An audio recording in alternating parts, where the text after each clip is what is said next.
அமைந்துள்ளன.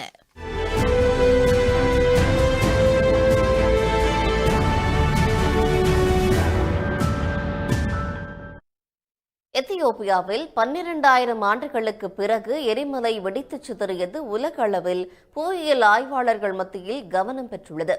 இதற்கான காரணம் என்னவென்று விரிவாக பார்க்கலாம். வடகிழக்கு ஆப்பிரிக்க நாடான எத்தியோப்பியாவில் 12,000 ஆண்டுகளுக்கு பிறகு ஹைலி குப்பி என்ற எரிமலை கடந்த ஞாயிறன்று வெடித்துச் சிதறியது. தலைநகர் அடிஸ் அபாபாவில் இருந்து 500 மைல் தொலைவில் அஃபார் பகுதியில் உள்ள இந்த எரிமலை 50க்கும் மேற்பட்ட எரிமலைகளை கொண்ட புகழ்பெற்ற எத்தியோப்பியா பிளவு பள்ளத்தாக்கில் உள்ளது. டெக்டானிக் தகடுகள் நகர்வால் ஆப்பிரிக்க மற்றும் ஆசிய கண்டங்கள் பிரிந்து அதனால் உருவான இந்த எத்தியோப்பியா பிளவு பள்ளத்தாக்கு உலக புகழ்பெற்ற புவியியல் தளங்களில் ஒன்றாகும். இதுபற்றி கருத்து வெளியிட்ட ஸ்மித்சோனியன் இன்ஸ்டிடியூட்டின் குளோபல் வோல்கானிசம் புரோகிராம் என்னும் உலக புகழ்பெற்ற எரிமலை ஆராய்ச்சி நிறுவனம் பனியுகத்தின் இறுதியில் 12,000 ஆண்டுகளுக்கு முன்பு தொடங்கிய ஹோலோசின் எராவில் ஹைலி குப்பி வெடிக்கவில்லை என்கிறது. ஆனால் பல எரிமலைகள் செயலற்று உள்ள எத்தியோப்பியாவில் திடீரென்ற இந்த ஹைலி குப்பி எரிமலை வெடித்தது புவியியல் ஆய்வாளர்கள் கவனத்தை பெற்றுள்ளது. போன்ற நிகழ்வுகள் கடந்த ஒரு 30,000 ஆண்டுகளுக்கு முன்னதாக, அதாவது இந்த நிகழ்வானது திடீரென்று ஏற்படக்கூடியது. அதாவது உலக அளவில் ஆக்டிவ் வல்கனோ பாசிவ் வல்கனோ என்று சொல்வார்கள். ஆக்டிவ் வல்கனோ என்பது பசிபிக் கடல்களில், அதாவது ரிங் ஆஃப் ஃபயர் என்று சொல்லக்கூடிய எப்பொழுதும் அந்த எரிமலைகள் வெடித்து கொண்டே இருக்கும். பாசிவ் வல்கனோ அப்படிங்கிற சொல்லக்கூடியது எப்போவாவது திடீரென்று ஏற்படக்கூடியது. இது ஒரு ஆக்டிவ் வல்கனோ இருந்தாலும் கூட திடீரென்று வெடித்துள்ளது. இது போன்ற நிகழ்வுகள் இன்னும் நடைபெற வாய்ப்புகள் அதிகமாக உள்ளது. பல ஆயிரம் ஆண்டுகள் செயலற்று இருந்த இந்த எரிமலை வெடிக்க காரணம் அதற்கருகில் புகையும் மலைகள் என்ற பொருள் கொண்ட ஏர்டே ஆலே எரிமலை தொடரில் உள்ள வேறொரு எரிமலையாக இருக்கலாம் என்று வல்லுநர்கள் கருதுகிறார்கள். புகழ்பெற்ற இது ஒரு ஆக்டிவ் வல்கனோ இருந்தாலும் கூட திடீரென்று வெடித்துள்ளது. இது போன்ற நிகழ்வுகள் இன்னும் நடைபெற வாய்ப்புகள் அதிகமாக உள்ளது.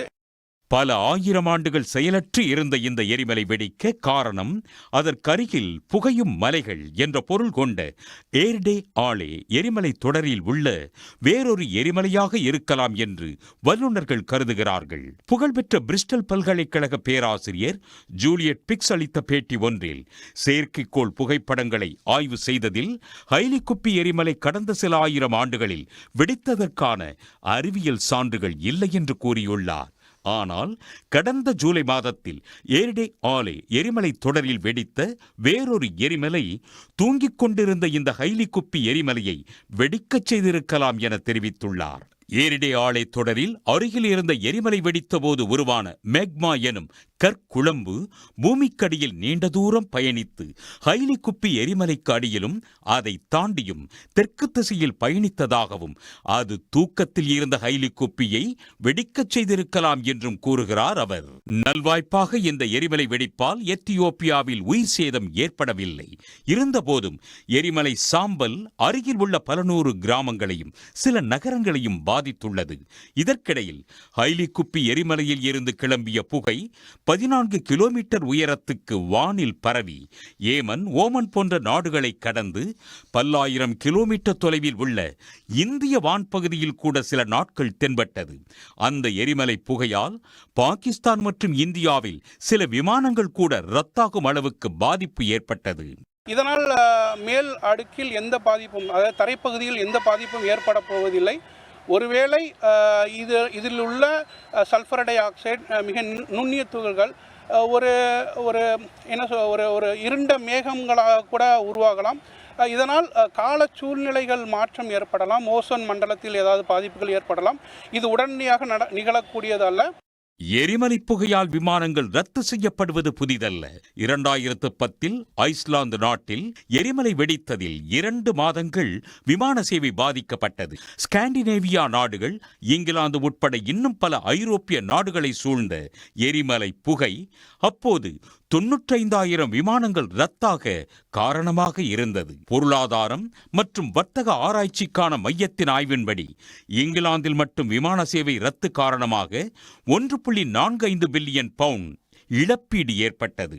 ஸ்பெயின், இத்தாலி, ஆஸ்திரியா, ஜெர்மனி போன்ற நாடுகளும் அப்போது விமான சேவையை ரத்து செய்தன. நாளொன்றுக்கு 12 லட்சம் பயணிகள் பாதிப்புக்கு உள்ளாகி 2ஆம் உலகப் போருக்கு பின்பு ஏற்பட்ட மிகப்பெரிய விமான சேவை பாதிப்பு என்று இன்றளவும் கருதப்படுகிறது. தமிழ்நாட்டின் முக்கிய நிகழ்வுகளை எக்ஸ்பிரஸ் செய்திகளாக பார்க்கலாம். திருச்சி மாவட்டம் முசிறியில் 3 அம்ச கோரிக்கைகளை முன்வைத்து தமிழ்நாடு நுகர்பொருள் வாணிப